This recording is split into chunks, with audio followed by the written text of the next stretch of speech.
Good afternoon, ladies and gentlemen. My subject today is to talk about Cameron van der Berg, about his Olympic preparation. It's actually a short version out of my longer presentation 2 days ago, but I promise you I would like to make it short. I would like to make it not as number orientated, just to get the general point of views out of that presentation. One answer I will actually give you now, this is one of the takeaways out of that presentation. First, I completely agree with Matt that I see a big potential in international swimming is relevant work on relevant things and about the balance, about hard work and recovery. The next answer is that I do believe in individual treatments. Every one of us, every athlete is individual, has individual athletic performance skills. So if you're coaching 10 or 12 athletes on one program, obviously it's maybe good for 1 or 2, for another 4 it is like semi, and for the last 4 is not really good. So athletes are joining myself, they're not jumping on the program. I always try to design a program around them. I think that is a big difference to the college system at the States, that so many athletes moving to that system, and unfortunately some of them, high numbers, high percentage of them are not coming back on the same standard or even retiring swimming because they are jumping on programs. With me, they're jumping on a program which is designed for them.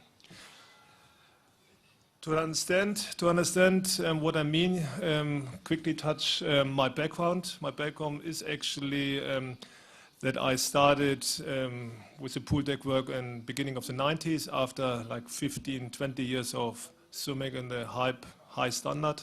I not made the last step to Olympic Games, but steps to World Students Games and European Championship. Always the last step was missing. So actually that was maybe the point that I start with the whole thing. Then end of the 90s, and that's the important part, I started to create an international professional team with athletes like Therese Alzheimer, Sandra Völker, Mark Foster, and. Swimmers from 6 different countries participate at the Sydney Olympic Games. And we had more success with these 5 people as England, as a GB team or as a German team together. Then I made my next step to federations. From 2005 to 2008, I had been national head coach, named national coaching director of South Africa. From 2008 to 2011, the national head coach for the performance department from German swimming.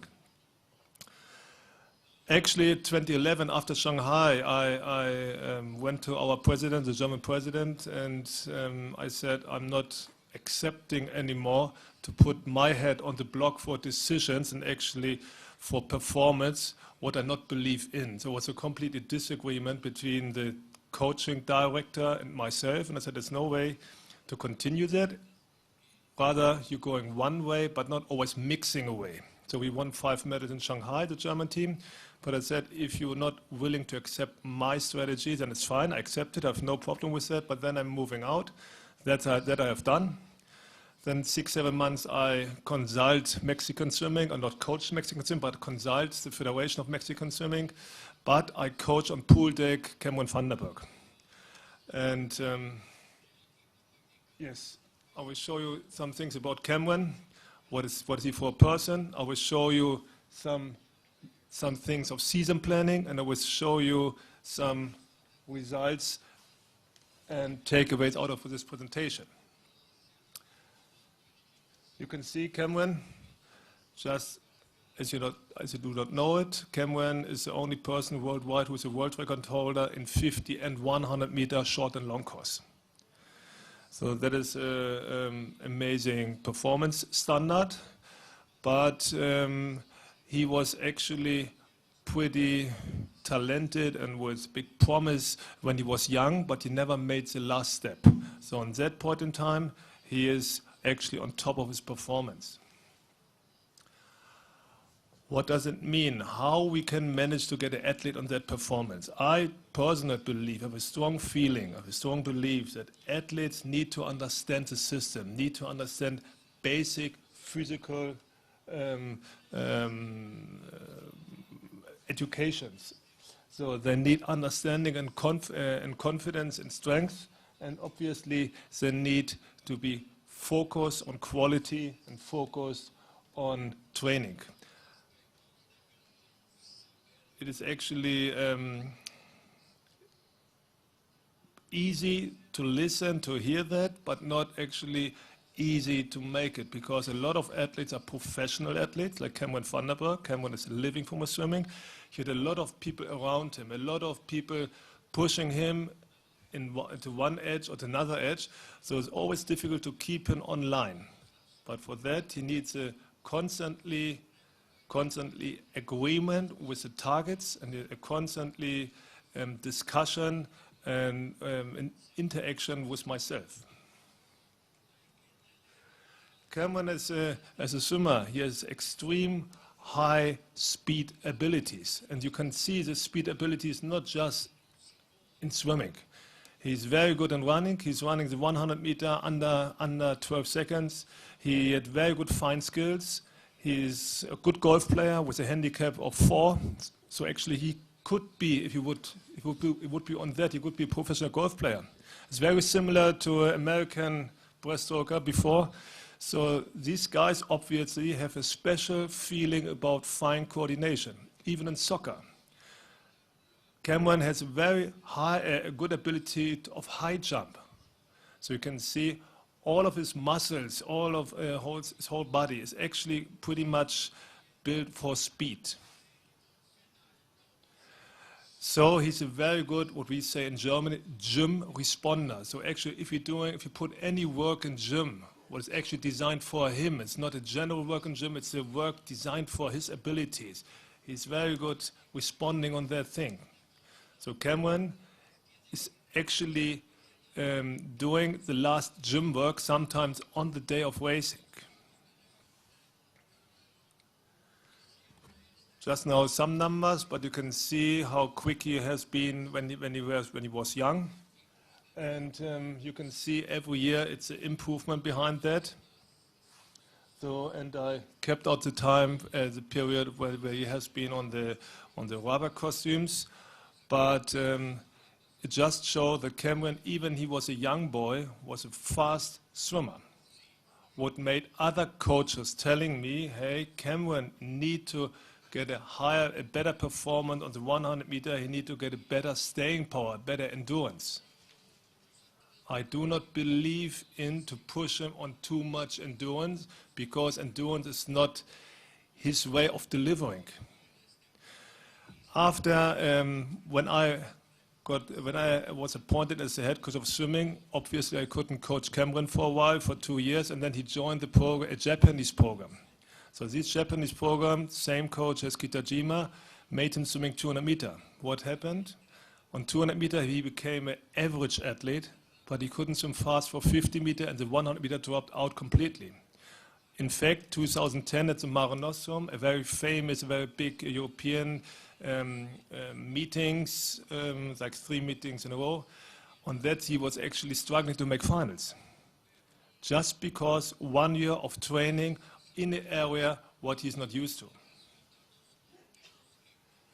The starting point of the planning has been his Shanghai results with 26.9. He has been the fastest guy in Shanghai for 50 meter, but he was not focused, he was not concentrated. He lost the first race in the last, 4 years on 50 meter. He came just 4th in the 50 meter. Fastest time in semis, just the 4th place on the 50 meter. 100 meter he came 3rd. So that was the starting point of our planning. And the planning was based on Alexander Dahle-Owen, a good friend of us, a good friend of mine. He was coached by me for a while before 2004. So when you remember, his outstanding performance in Shanghai was based on a high speed tactic for the first 50 meters in his 100 meter race. He split like 27.2. So our idea of racing him was how we manage to get Cameron's abilities in that race to beat Alexander Dale-Owen. That was the target. As I told you, Cameron, if you're dealing with an athlete like Cameron, you're not dealing just with an athlete, you're dealing with a team of experts. You're becoming more a manager of different people, and all of them try to push on the side. So actually you have to have a strong hand, and you have to have a good understanding about the needs of the athlete, how you can manage the whole thing. You see, swim coach on the left-hand side is just one name, but you have psychologists, biomechanics, and all the different people are pulling on him. I told you I'm used to design the programs around athletes and not athletes jumping on my program. Would mean at first we analyze the last performance standard, and analyze mean we take science people, we take doctors, we take everyone who is somehow related to him. So actually it's the same people I showed you just before are sitting on one table, and we are sitting and discussing, analyze Cameron's performance. So after we analyze it, we identify separate goals. Separate goals are actually our milestones on the season, which we have to follow. And these milestones, these sub-targets, these separate goals are not actually just goals in swimming, not just goals in tactic. We identify goals in weightlifting, going down like on which particular time Cameron has to lift whatever weight, on which particular time he has to run as fast, on which particular time he has to jump as high. So actually try to really identify a red line through the whole season. And now you can see what I mean. Cameron must understand it. The athlete must take it and must understand, okay, if I'm supposed to swim whatever 50-meter test set like 2 or 3 months ahead of a major event, then he must understand that it's very important that on that day he must deliver, he must try to deliver, because on that day we are measuring if he's actually on time or not, on track or not on track. And that is actually pretty hard, because I believe in relevant work. Relevant work means a lot of speed work, a lot of pace work. And if you know like 4 days ahead, okay, in 3 days, in 4 days, it's a very hard, tough set, then you have to work with it and you have to accept it.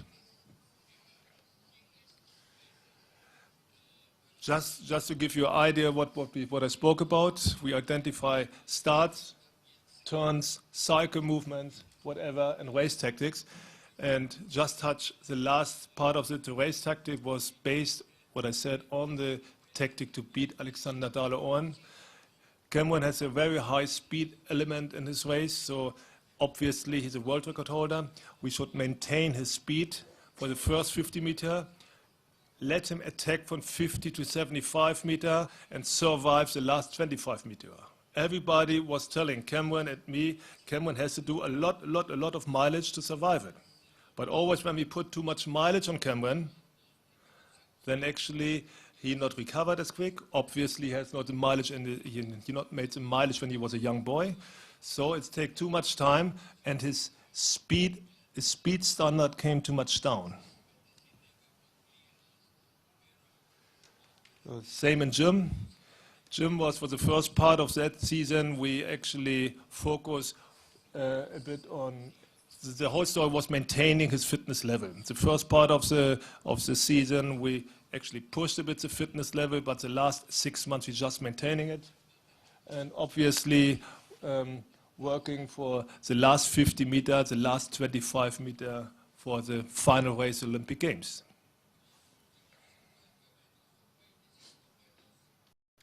Would mean actually is a lot of lactate tolerance, a lot of hard work. Just to get an idea, when I'm saying Cameron is not doing as much mileage as other people, but end of story. We separate the whole season in 3 macro cycles. Macro cycle, the first one was around 690 kilometers, the second one 550, and the last one around 500 kilometers in the water, with actually 90 hours, 40 hours, and 34 hours in gym. You can see the periods, 18 weeks for the first one, 15 and 15 weeks for the last one. And again, I do not believe in to push too much in the last part of the Olympic cycle, the part you're not as good. I'm more pushing the part your skills are on. So actually, what means the last 6 months, we are clearly pushed the speed on the speed side of its performance. That was the whole season results, 1,800 kilometer or 1,700 and 160 hours in gym.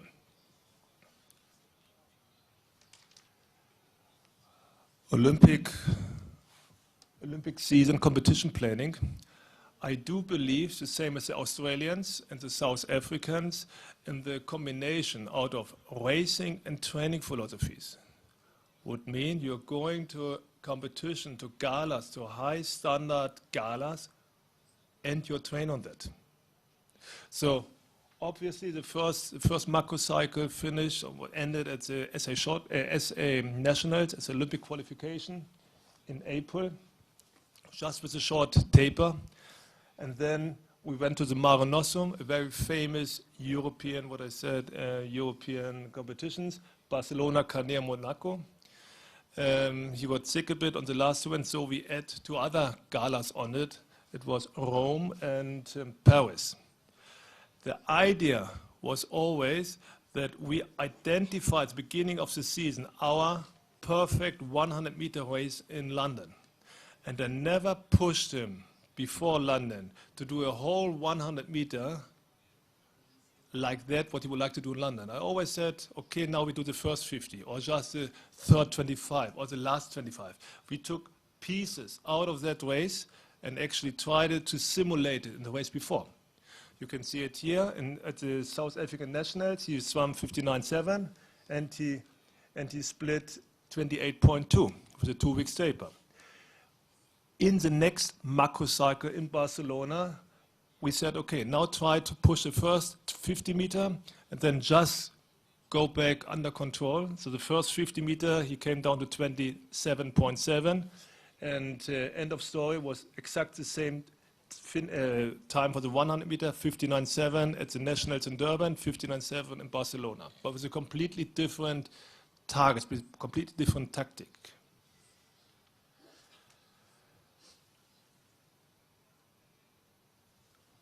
Also, it is very important that I actually put it with one reason on that thing. That is the training camp schedule before the Olympic Games.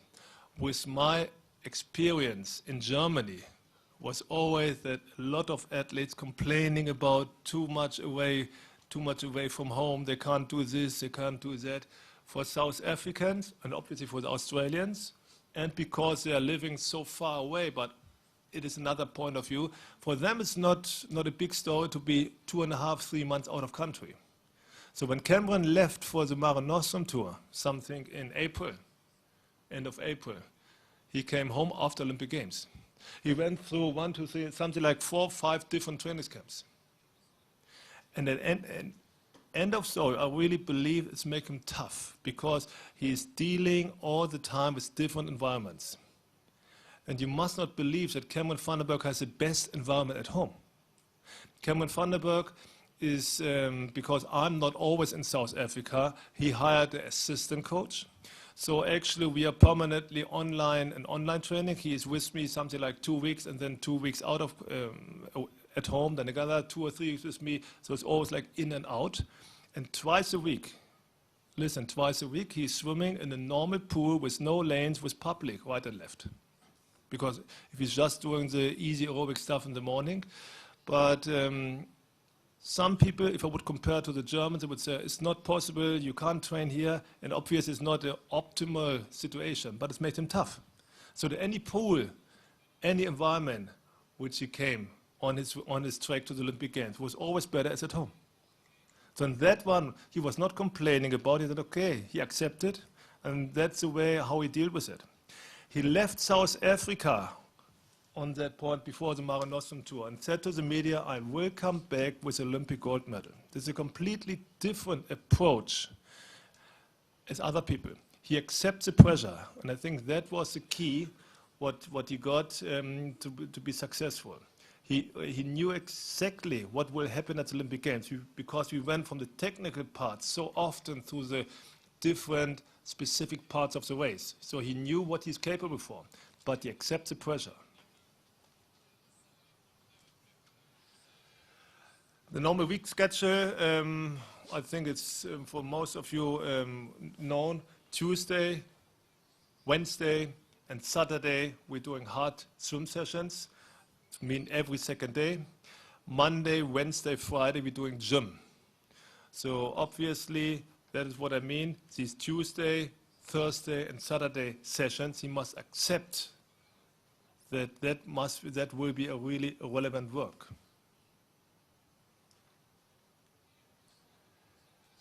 That thing, a lot of numbers on, but I just want to show you that is what is one macrocycle. I will not stress you with more slides like that, but just give you on the right-hand side the idea what kind of content you're going to do. My idea is always to separate a macrocycle and some microcycle, which not more than 6 weeks, and the end they're ending up with 3 weeks, like 6 weeks, 5 weeks, 4 weeks, 4 weeks, something like that. And any microcycle is set up like a normal season. So it is starting with aerobic work and finishing with a test set or a gala, I mean a competition. So that we have 3 times or 4 times its macrocycle, the chance to double check if Cameron is still on track or actually if he's moving away from that. If he's going to move that, we straight change the program. Because programs are for me working base. It is not a thing you have to follow 100%.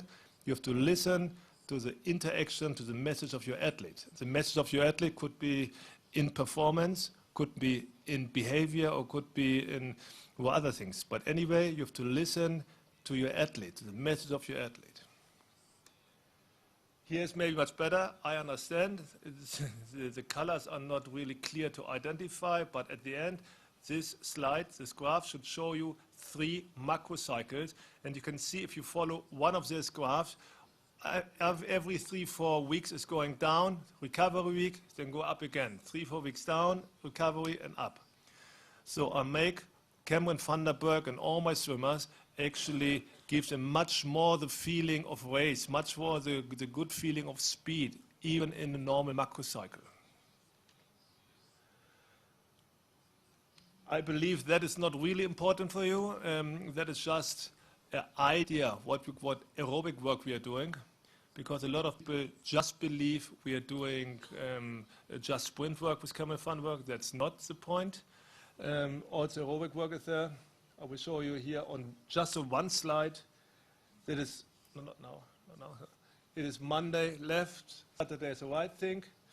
If you're going down to the bottom, you can see 11 kilometer, 14 kilometer, 9 kilometer in the middle. So actually the mileage he's doing on a day, it's for a sprinter, it is okay. But you can see Tuesday, Thursday, Saturday, he's doing hard stuff. And we're doing the whole season speed workouts. On Saturday, that thing is meaning he's holding his breath like 30 seconds. He took his head in the water, and then starting from that position, like a 25-meter sprint on the push-off. So keeping the breath for 30 seconds, starting 25 meters from the push-off, and the target was on that 13.5 and faster. So the speed element, because that program is designed for Van der Burg, it's an integral part of the whole thing. Now we can do. I will show you just one side of gym that you get a better idea. I really believe in, just double click, no? In Olympic lifting. Yes. That is a program what Cameron made at the end of last season, very much Olympic-based lifting orientated. You can go down with the program. Just show you the exercises. You can see at the here the different coach for that.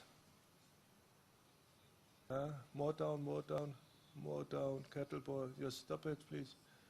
You see, just to give you a feeling of, okay. Yeah, stop it, stop it. Just to see a deep front squats is 11 exercise, just for example. He's doing 4 by 6, 2 by 6, 6 by 3 repetitions with different weights. So actually, we are dealing exactly, we give him exactly advice what weights he has to do, what weights he has to take, how many repetitions he has to do. He's doing not one exercise without any direction or without any regarding his feeling. All of his exercises are guided by a special coach. Go more down, just give it slow. So overhead squats, just you can see power cleans, go more down, just stop it, power cleans, 75, 80, 85, 90%. So it's a very hard tough. Give you a feeling, the last heavy gym he had done before the Olympics, his race was on Sunday, his heats and semis. On Monday, on the first or second day, was a 100-meter final. His last heavy gym he made 1 week before. We had actually a very good experience we combined gym and race on the same day. But on the Olympic Games it was a bit tough. At the Mare Nostrum, some other events, we made sometimes little gym program, but heavy, then a warm up, and then he went to the race and he got very good results. But it's Cameron Vanderberg. He's trained on that. He's living with this kind of setup, with a physical fitness setup for the last 8 years. I would not do the same thing. I would not do the copy for all of them, but I still believe in physical fitness. Now you can go back.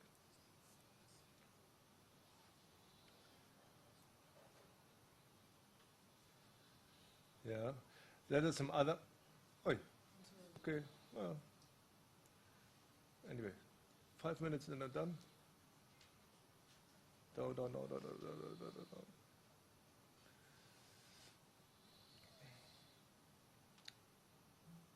So, okay, just put it. So that other. So now see that's perfect here. So you can see the targets, what was planned, 59.7, 59.0, 58.5, the Olympic results, heat, semis, and finals. That was our thinking before, like 12 months ahead of that thing. Actually, we identify even with the split times. I told you on the semis that Alexander Dale-Owen, Shanghai, split with 27.2. So the idea was 59.0. Alexander's from in Shanghai, 58 high, 58.9, something like that, with the 27.2. So, and you can see right the results he delivered, actually pretty much the same. So, end of story. The semi-final was the first race in the entire Olympic season, which he swam more than less full speed.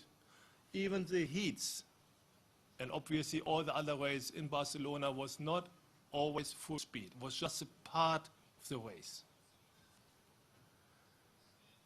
Okay. Now we come actually to the takeaways out of the presentation. What I said before, the relevant tools for the future are individual treatments, individual race speed, individual technique, individual frequencies. So we have to design programs around athletes. If you're jumping with athletes on programs, it will not have the same efficiency as you design it for them. You have to understand with top athletes, there's obviously a group of people dealing with, and not just the athlete.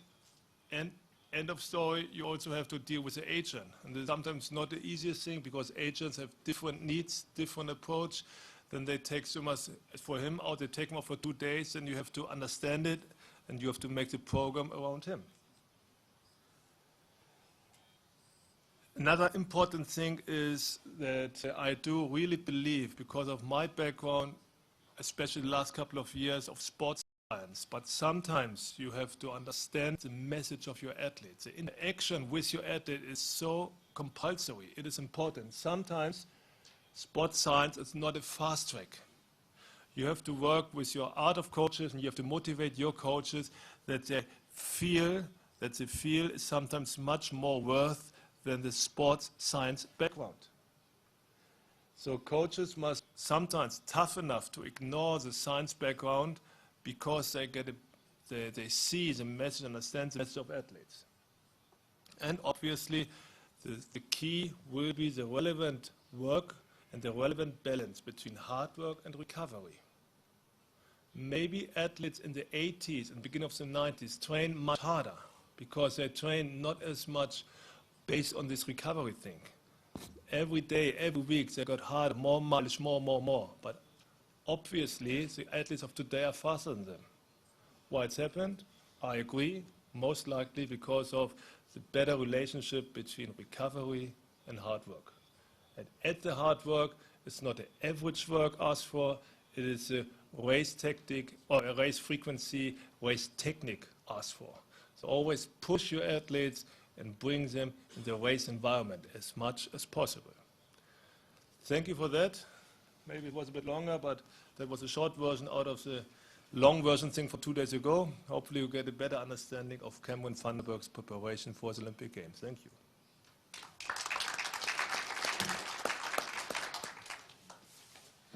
Thank you, Dirk, for your very interesting presentation. I would like now to leave the floor to the questions from the audience. I'm sure there will be some insight from the more than 50 persons here in the room. And I would like to have all of our colleagues here, Ferenc Kovashegi, Matthew Brown, and Dirk Lange available for your questions. Thank you. No questions. Oh, one question. There's one question here. On my right-hand side, Clarence. I have a question. I do have a question too, but there's a gentleman here from Peru.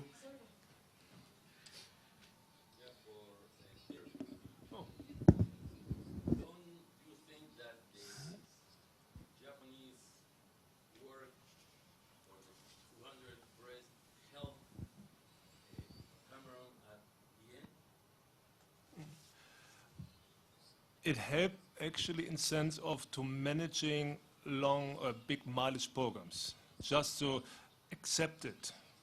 But surely it's not helped for his performance 2012 because he went so much out of the program, he lost so much speed that he was not anymore the Cameron van der Burg as he has been 2009 when he was under my guidance as well.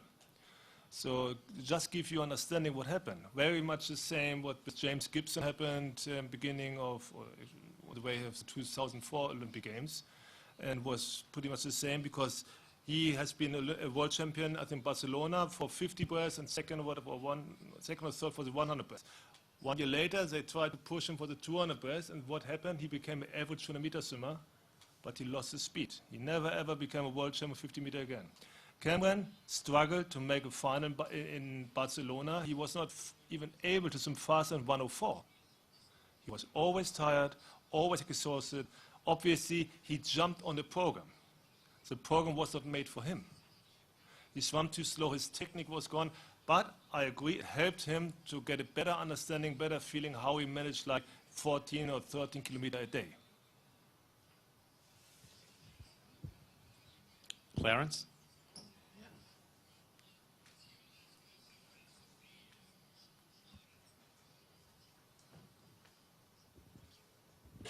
John Wardlaw from Aruba. You stressed both in your first presentation and today the importance of the second 50. If you come from a small federation where you don't have the ability to have the hours, and you stress that it's the lactate aspect, is there, not a shortcut, but is there a specific way you can work on athletes who don't have the hours put in, that you can work on that endurance for the second 50? Is there any magical shortcut? I understand your question. I fully believe that my way of interacting, my way of doing, answering of that thing is much more efficient as just to give one program. So actually I would see the individual, I try to identify the individual skills of your athletes. Then I would try to figure out what kind of work they have to do. So if you're working more efficient, you can reduce the time of training very much. If you're running a general program, obviously there's a lot of drop out in that program what is costing you your time, what you not have. So, and the next story is, if your athletes are physically strong and you can do that thing on the dry land, then you have a good basement to do your relevant work on the water. So actually, be more specific, then you have not as much dropout of the program.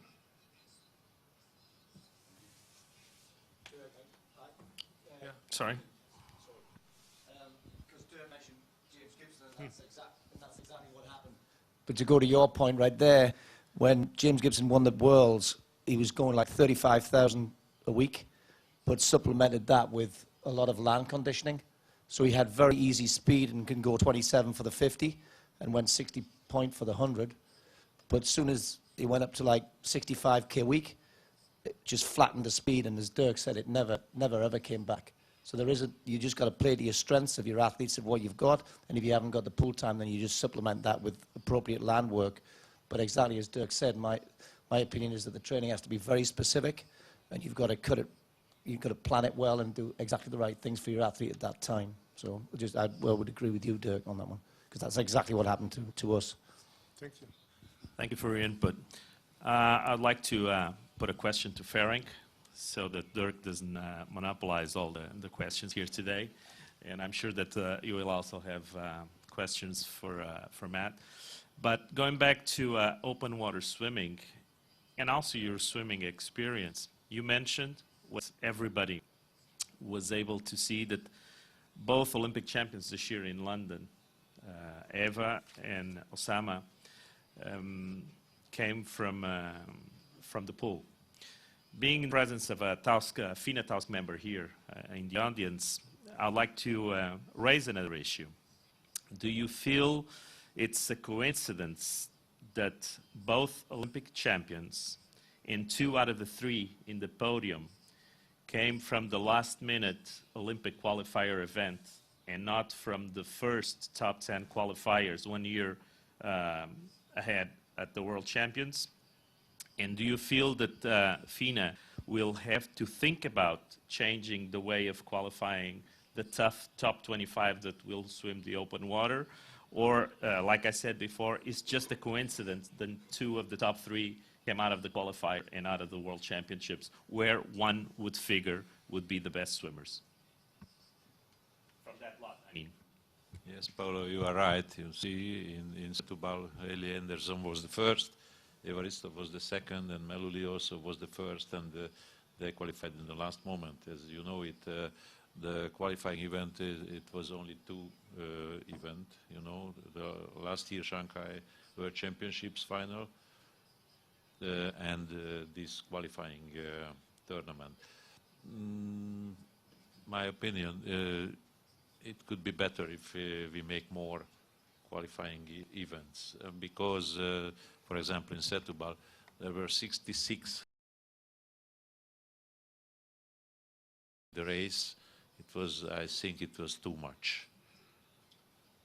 I understand what you say, but the question I was raising is, theoretically, from the World Championships, because swimmers do prepare for World Championships and Olympic Games, the top 10 swimmers in the world would be those, and not the 15 that qualified after 1 year in the qualifier. But even though 2 swimmers out of the 3 in the podium and both Olympic champions did not come from the top 10 in the World Championships. This was my question, if you have an explanation for that. Yes, I think Meluli wasn't in Shanghai. This is the first, and Eva was disqualified in Shanghai.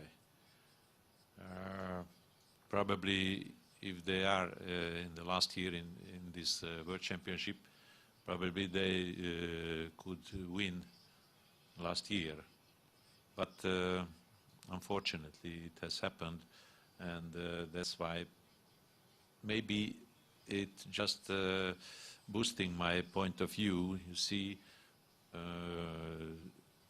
to have to involve more pool swimmers to the open water races. And that's my opinion. Thank you. Any other questions? Questions for Matt? Jorge from Ecuador.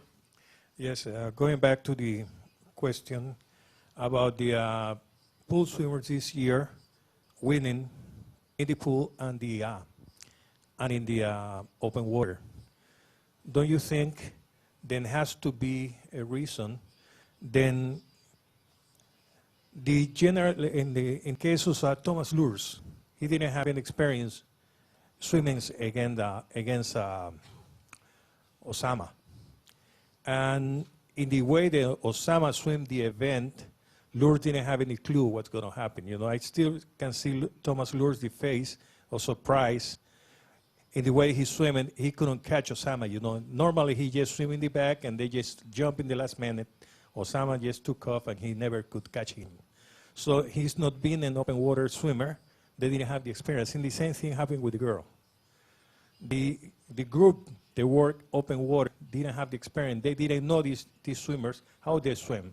I think that has to be a lot to do in this occasion. Remember, for Virgin in Seville, Graham Hackett, there was the queue. He got 15th place. And swimmers from the pool didn't have any chance in the past Olympics. But in this case, you know, I think in the last minute, entering in open water, didn't let the field know how they swim. Outside, they are excellent swimmers too. You are right. You see, this is a good example, Grant Hackett's case from the last Olympics, before the last Olympics, the qualifier event. I think this is also my point of view. You see, it makes the open water much more open. If we leave to compete each other, much more bigger challenge. When I entered to this open water family, I felt, you know, this is a very, very small community, you know, and it could help to improve this discipline if we leave the pool swimmers to enter more and more to the open water. You are right.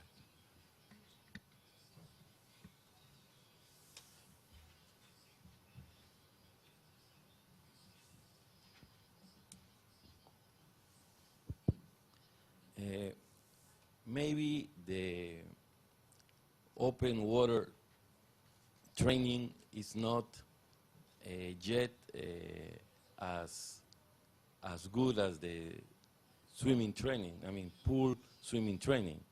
That's why maybe the swimmers do better than the open water swimmers.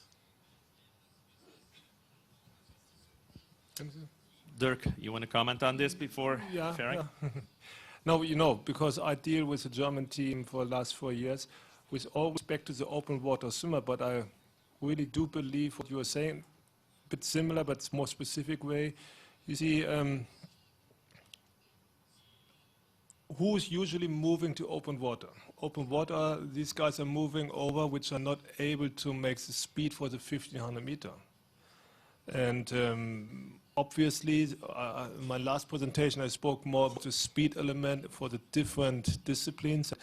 We made a lot of long-distance camps in Germany. So we try to combine the long-distance pool swimmer and the long-distance open water swimmer in one camp. But it was always the same story, that the long-distance open water swimmers, even Lutz and Maurer, actually pretty good swimmers, are not capable to make the same program, the same standard as a pool swimmer. Obviously, pool swimmers get in trouble if the distance got it too long. But it's just 10 kilometers. I'm not sure if the open water setup must have been changed a bit, because it is pretty unusual if you are just like half of a year in this discipline become an Olympic champion. Maybe they should change the setup a bit, the training philosophy, more to the pool side. But because the clear aerobic, the clear long-distance marathon swimming move to the open water, and these guys not doing anything about speed, just the pool athletes. And then the pool athletes obviously get a much better ability to race it. So I agree with that. Sorry for a long answer, but I agree with that maybe it's more assigned to change the program for open water a bit. Thank you.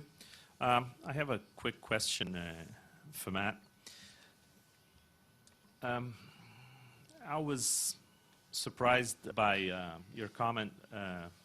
Of course, it's a natural comment, and especially after the race, when you mentioned that, of course, Emily wants her individual gold because she performed for gold in London, but she only has the gold, and she, of course, on quote, she only has the golds on both relays, from Beijing and in London. Having listened to Dirk and his presentation, he mentioned the strategy for the prelims, for the semis, and of course for the final. And my simple question is, of course you had your own strategy, or else you wouldn't be going for gold in London. Does your strategy differ a lot from Cameron Vandenberg's in what concerns the prelims and the semis? Or it was just an outburst of Emily that made her go so fast in the prelims and not... Do you understand what I'm trying to say? Yeah. I'm just trying to compare the presentation that Dirk just left us and your comment on Emily's, I reinforce, disappointment with the Olympic silver. I think you've got to look at Emily's history. She first made World Champ final as a 14-year-old in 2007 when she burst on the team. And from that day, she's basically had done exactly heat semi-final improvements. Even as a 14-year-old when she qualified fastest, she still was able to go 1/100th faster from the semi to the final, finished 4th, but it was still improvement. And that was one of her strengths, and it still to this day has been one of her strengths. I suppose there could be a slight issue when it came to, and that's why I say the Olympics are a different ballgame, where in Beijing, as a 16-year-old, just turned 16-year-old, she went to Beijing. She lost 6 or 7 kilos through mismanagement, her own mismanagement, which is something that we dealt with after that point. Didn't make the final. She went 00.2, finished 9th by a couple of 100ths. Spent the next 5 or 6 days getting her body weight back to where it should be. And by just sitting with her, making her eat, particularly whatever, just eating. And she led off the relay in Beijing with a time that would have got the silver, 59.3.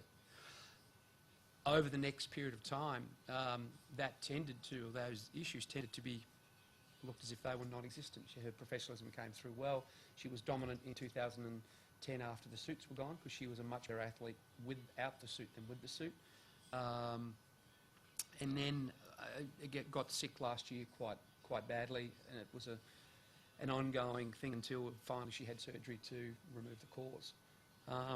This year we came in, very, very positive athlete, did a lot of very good things. The plan, I'd never even, the plan was always to heats, semis and finals, which was something that we always work on, and from a national perspective we always talk about. She swam the relay in the morning, which was led off the Australian heat team, swam a very good race. It was a toss-up between her and my other swimmer, Brittany Omsley, to get into the relay.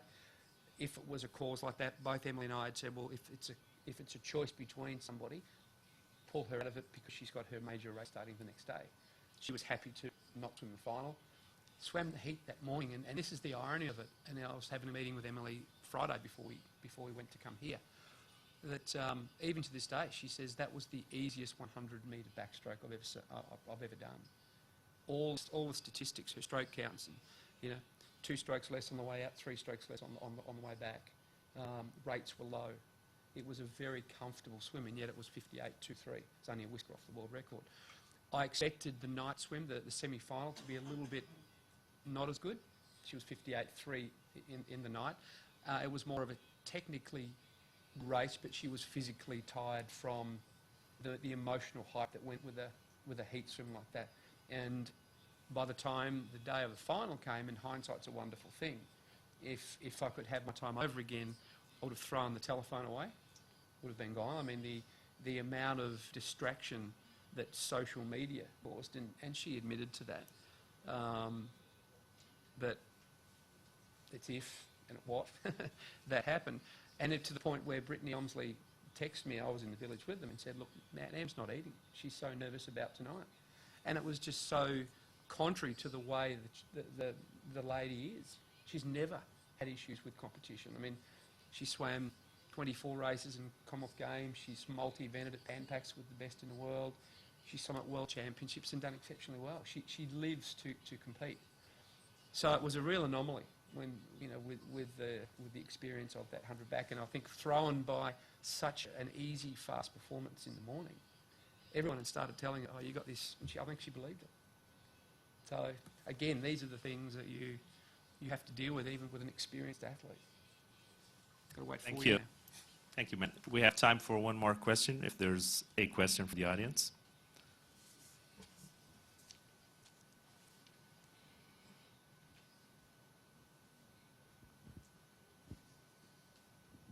Hi, Andy Edward from St. Lucia.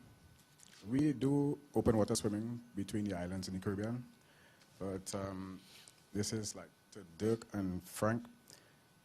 Are there any programs that small islands like ourselves can draw on from the international community to improve what we are doing right now towards, let's say, entering our athletes? Most of our athletes in the Caribbean, which we are now making some headway, are mainly in pool. But we don't have any, like how you had Eva go out for marathon. We never had any representation. Are there any programs outside that we can draw on to enhance what we're doing right now? We are very lucky because, you know, this is a big difference between the pool swimming and the open water no turn. And if you can train your swimmers without turn to improve his skills for the continuous swimming, it could be, I think it's very beneficial for your swimmers. And we just dreaming about it because believe me, we don't have any open water experiences, just on the race.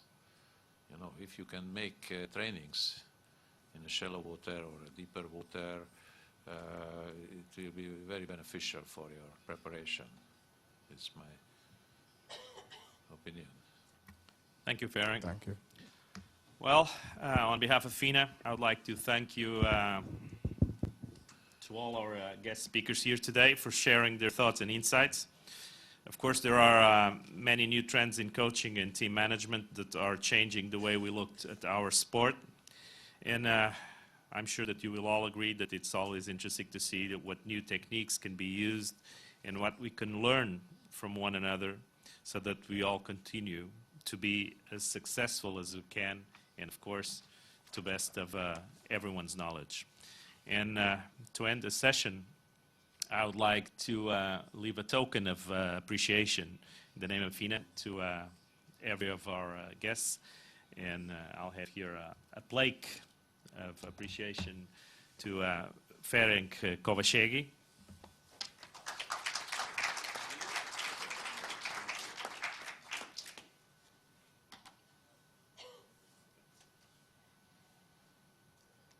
Matthew Brown.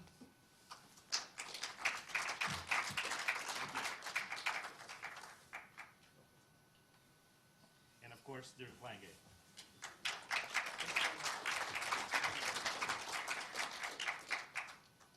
Thank you for your presence here today. Thank you.